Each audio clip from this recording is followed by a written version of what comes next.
When The Peripheral debuted in 2022, it drew instant acclaim for a number of reasons, from its intricate web of overlapping narratives and mind-bending tech concepts to the captivating central performance of Chloe Grace Moretz as Flynn Fisher. Blending high-concept science fiction with personal drama, the series immediately carved out a devoted fanbase. Despite its success evidenced by an admirable 79% Rotten Tomatoes score, The Peripheral was cancelled in 2023 amid the WGA and SAG-AFTRA strikes. The announcement was a blow to fans who had just seen Season 1 ramp up its stakes, with the finale hinting at an expansive multi-season narrative that could have rivaled the most ambitious sci-fi stories on television.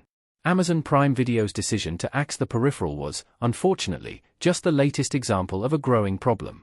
In recent years, countless promising sci-fi and fantasy shows have been cut short before they could fulfill their potential. The Peripheral deserved far better, and it's another reminder that this trend isn't slowing down. The Peripheral was a promising Prime Video sci-fi show. Season 1 of The Peripheral ended with massive potential for future storytelling. Flynn smiling with gadgets on her head in The Peripheral. Based on William Gibson's novel, The Peripheral followed Flynn Fisher, a young woman in a near-future America who becomes entangled in a reality-bending conspiracy after using a VR-like headset to inhabit an alternate future. As Flynn navigated dangerous alliances and shadowy enemies, the show skillfully blended speculative technology with grounded, emotional stakes. While the premise was intriguing from Episode 1, it was The Peripheral Season 1 finale that truly set the stage for greatness. Without spoiling every twist, the ending expanded the scope of the conflict, promising higher stakes, broader world-building, and more morally complex battles between its key factions. The Peripheral characters like Burton Fisher, Jack Raynor, Wilf Netherton, Gary Carr, and Inspector Ainsley Lobeer, Alexandra Billings, were positioned for deeper arcs, while the multiple timelines teased storylines that could have unraveled over years. The setup wasn't just good, it was the kind of foundation that could support an epic, layered narrative. The frustrating part? Viewers never got to see the payoff.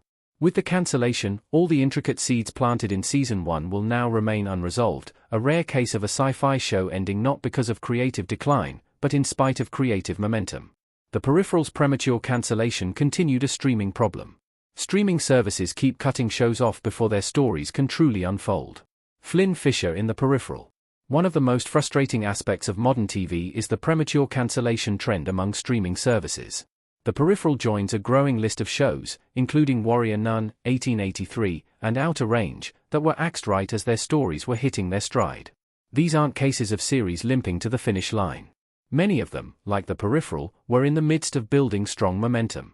This makes the decision sting more, because fans had invested in the world, the characters, and the layered mysteries, only for the narrative to stop mid-build.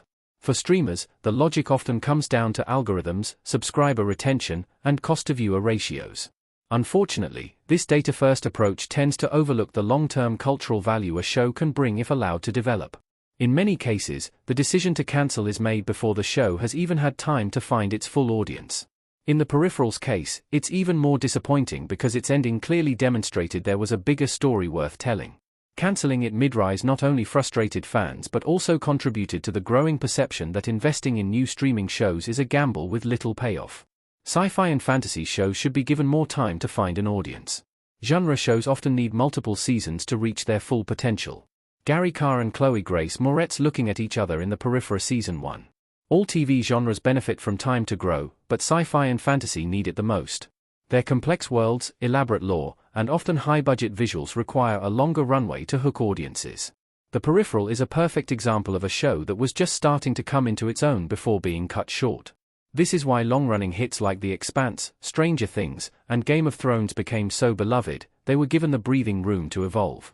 Season 1 wasn't their peak, it was their launchpad. Audiences need time to invest, understand the rules of the world, and form emotional connections with the characters. Canceling sci-fi shows too soon wastes that potential. The Peripheral could have built a layered, multi-timeline epic with impactful character arcs, social commentary, and thrilling twists. Instead, its premature ending is a case study in how this genre is uniquely disadvantaged in the current streaming landscape.